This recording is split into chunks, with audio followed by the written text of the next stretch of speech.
Hello, in this video we're looking at MEI FP1, the May 2011 paper question 7, which is on curve sketching. Read the question through first. This is just taking you through all or at least most of the steps towards part 4, sketching the curve. You're asked to start by writing down the coordinates of the point where the curve crosses the axes, and there's a hint there are 3 marks, so we're probably looking for 3 points. We're told then that there are 3 asymptotes, so we need to make sure we get all 3 of them. You're asked to determine whether the curve approaches the horizontal asymptote from above or below for firstly positive values of x and secondly large negative values of x, and then to sketch the curve. So starting with the points of intersection, we'll start with x being 0, so where the curve crosses the y-axis. If x is 0, y is equal to 9 times minus 8 over minus 4, which is 18. So the first crossing point is 0, 18. Then we look to see what happens when y is 0. That means that either x plus 9 is 0 or 3x minus 8 is 0, which means that x is minus 9 or x is 8/3, and that means the other points are minus 9, 0 and 8/3, 0.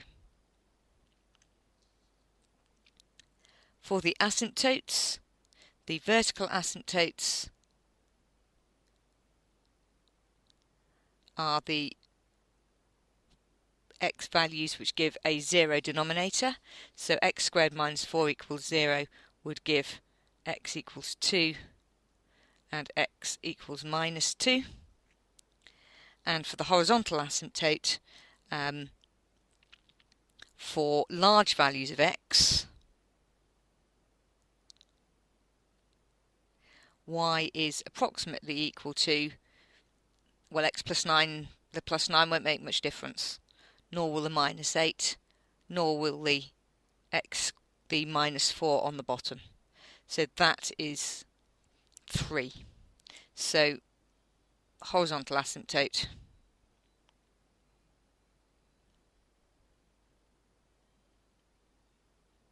is y equals 3. Okay, now we need to determine what happens for large values of x, and it's easier to see what's going on if we multiply out the brackets on the top. So it gets 3x squared plus 19x minus 72 all over x squared minus 4. So for large positive x, 19x minus 72 is positive, so the numerator is going to be bigger than 3x squared, whereas the denominator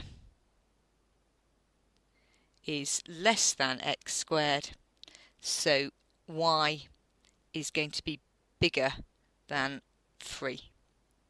So y tends to 3 from above. You can check that by putting x equals 100 in and getting an answer out that will be just a little bit bigger than 3. When we look at large negative x, 19x minus 72 is negative, and it's quite big. So the numerator is going to be quite a bit less than 3x squared.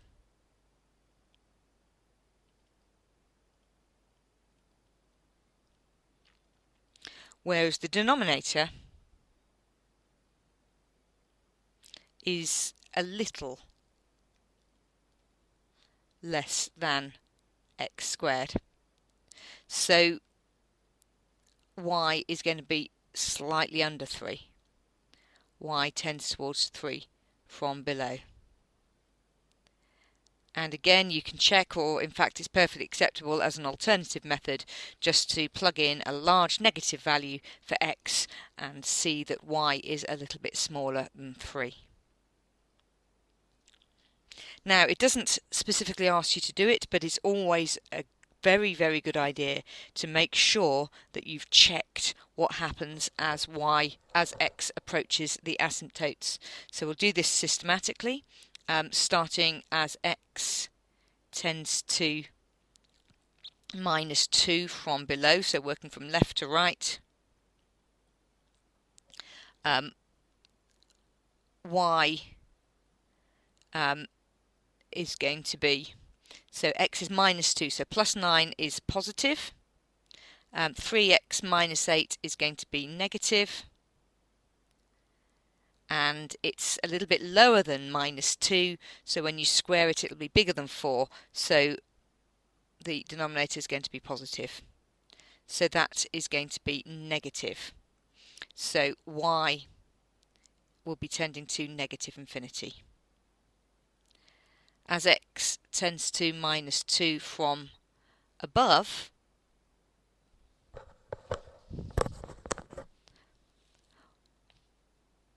the denominator isn't going to change with that small difference. It's still going to be positive times negative, but slightly higher than -2. When we square it, will be slightly smaller than 4, so we'll then have a negative denominator, and that's going to give us a positive value of y overall.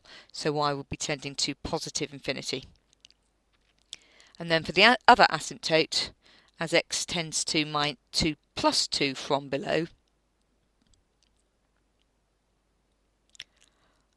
y is going to be, well, x plus 9 is going to be positive. 3x will be round about 6 minus 8, so that's still going to be negative. And x is a little bit smaller than 4, so that's going to be negative. And that gives us a positive y value overall, so y heading towards positive infinity, and then x tending towards 2 from above. Again, the numerators are not going to change. We've not moved very far, but we've moved just far enough to change the denominator from being negative to positive, giving us a negative value overall. And again, although I've given a reasoned argument here, it's perfectly okay to put in values like -2.01 and -1.99 to see whether it's going to be positive or negative. It is very important that you check those. Now we come to sketch the curve. So we'll start by marking in the asymptotes on either side. So -2 and 2, and then a horizontal asymptote at 3.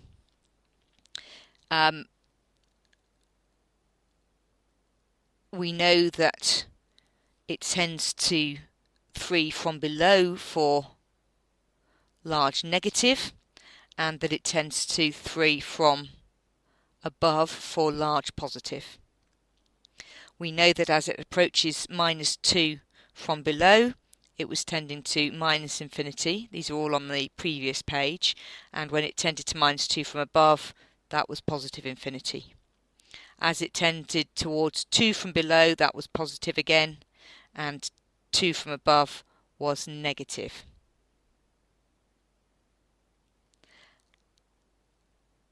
And we've then got some intersections. We've got an intersection at 18, so I'll just draw the curve in and then mark the intersection point. And then here, it's going to cross at 8/3, but notice that it's got to tend towards this asymptote from above. So I've got to go across the axes, across the asymptote, and back down again So it does that. And that's why it's so important to have checked that it does tend towards positive infinity, negative infinity, as you tend to from above. We've got that crossing point 8/3. It's tending from above, not below. The temptation will be to draw it in tending from below, but we've checked and we know that it tends from above, so it's got to go up and back down again. For large negative x, it's a little bit simpler, and it crosses at -9. Now don't worry at all if your scale is a little bit loopy like mine. The examiner's not interested in that. What is important that those points are all carefully labelled. So let's have a look at the mark scheme now.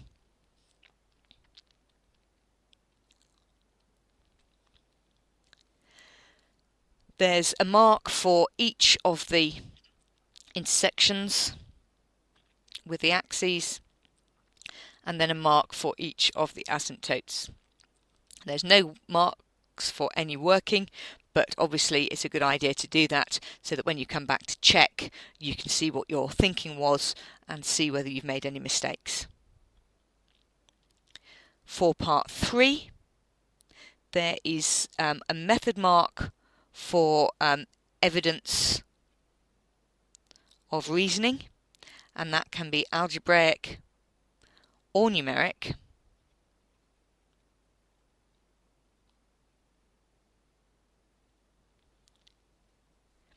And then there's a mark for it tending from above for positive and from below for negative. There are no marks for this, but omit this at your peril. Making sure that you've checked what happens at those asymptotes will help to confirm and make sure you don't make any mistakes with your sketching of the graph. For the graph, there's one mark for basically the 3 branches being correct.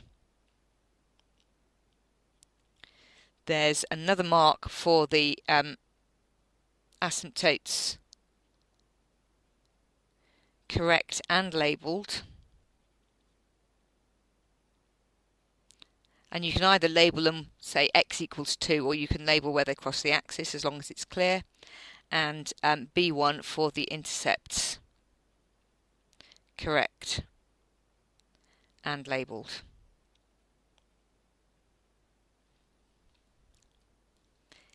If you want to find videos of other questions on this unit or on other units, please visit the Further Mathematics Support Programme's website. Goodbye.